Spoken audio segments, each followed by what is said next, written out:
Salam Pancasila. Sahabat Pancasila, beberapa hari belakangan ini isu atau wacana terkait politik dinasti yang menyeret-nyeret nama Jokowi mulai terkuak ke permukaan. Bahkan di beberapa pemberitaan termasuk talk show juga membahas terkait politik dinasti ini.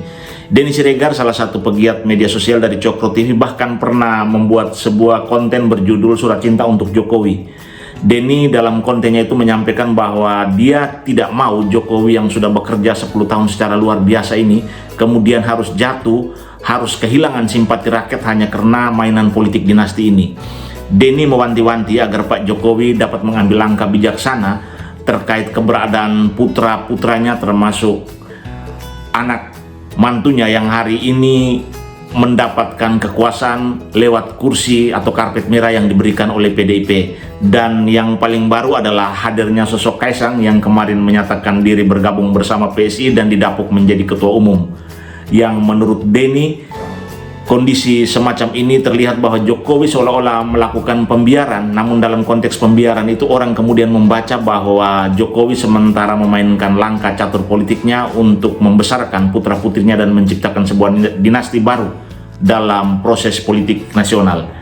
Dan sahabat Pancasila, sebagaimana yang kita ketahui akibat dari politik dinasti ini, rakyat setidaknya mulai menunjukkan ekspresi yang berbeda. Kalau sebelumnya mereka puas, hari-hari ini masyarakat Indonesia kemudian mulai merasa gerah dengan proses politik instan yang dimainkan oleh putra-putra Jokowi yang seolah-olah mendapatkan karpet merah dari kekuasaan yang dimiliki oleh ayahnya. Pandan Ababan, salah satu sesepuh PDIP, bahkan menyampaikan bahwa Presiden Jokowi pada satu ketika pernah berpidato di gedung DPR RI yang menyampaikan soal politik berbudi pekerti.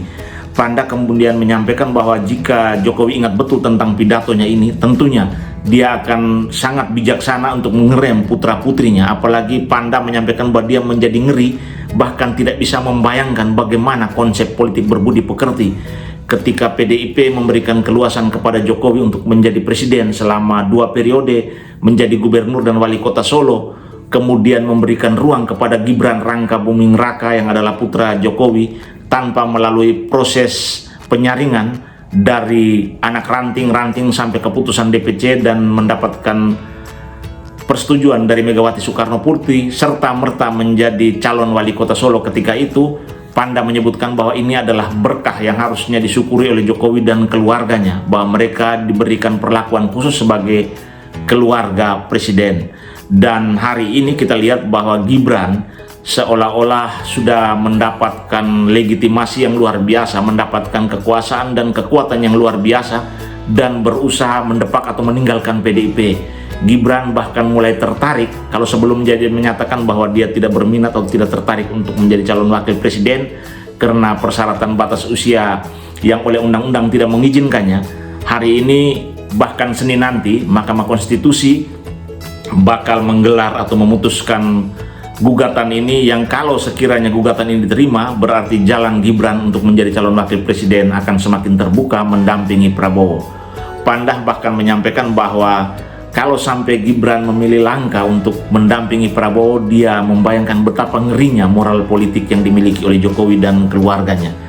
Tentunya pernyataan Panda, sinis atau kritisnya pernyataan Denny Siregar, bahkan Eko pun tadi yang sampai hari ini kemudian merasa bimbang atau bingung, tidak tahu Jokowi akan berpihak kepada siapa, menunjukkan bahwa sampai hari ini orang-orang yang kemarin membela mati-matian Jokowi, memuji-muji Jokowi tentang moralitas seorang Jokowi, kemampuan atau kepiawaian berpolitik seorang Jokowi, dan integritas Jokowi dalam rangka menjaga demokrasi Indonesia agar tetap berjalan damai dan baik-baik saja, mulai luntur bahkan diragukan.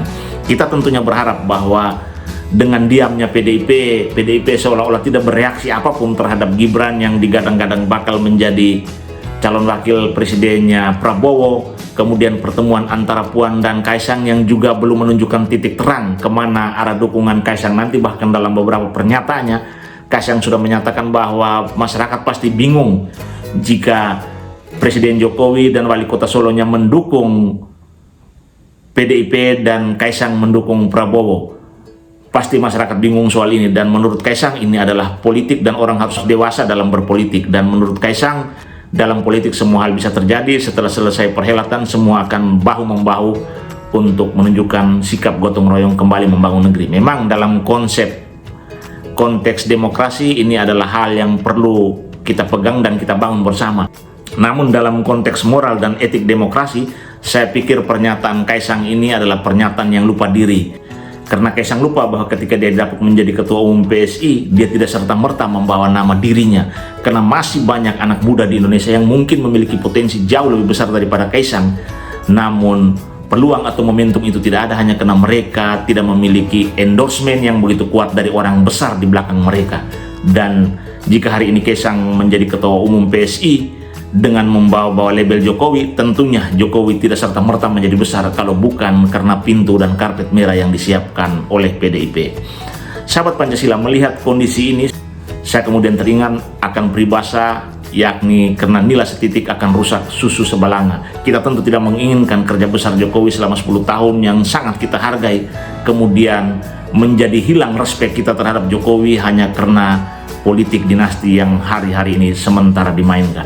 Sahabat Pancasila, dengan sikap diamnya PDIP, kemudian Gibran yang sampai hari ini masih diam, walaupun dalam banyak kesempatan terlihat ada gestur seolah-olah bakal menerima pinangan Prabowo sekiranya undang-undang terkait batasan usia ini dikabulkan oleh Mahkamah Konstitusi. Kemudian Kaisang seolah-olah bahwa sementara memberikan angin surga kepada kubu Prabowo, namun sampai hari ini belum menentukan putusannya.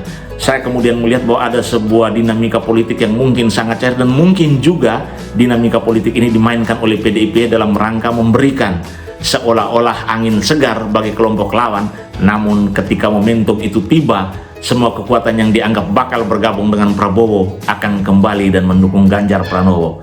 Kita tentu berharap bahwa seni berpolitik ini akan menjadi seni berpolitik yang sangat santun, seni politik yang mendewasakan, dan seni politik yang dibingkai oleh budi pekerti, moral, dan etik. Dan tentu kita tidak menginginkan Jokowi yang sudah 10 tahun berbuat atau berdarah-darah membangun Indonesia dengan karya-karya besarnya, sudah memberikan dampak positif bagi pembangunan bangsa Indonesia, bahkan mendapatkan respek positif yang luar biasa dari seluruh rakyat Indonesia, kemudian harus hilang atau luntur hanya karena langkah yang salah atas nama keserakahan kekuasaan. Salam Pancasila.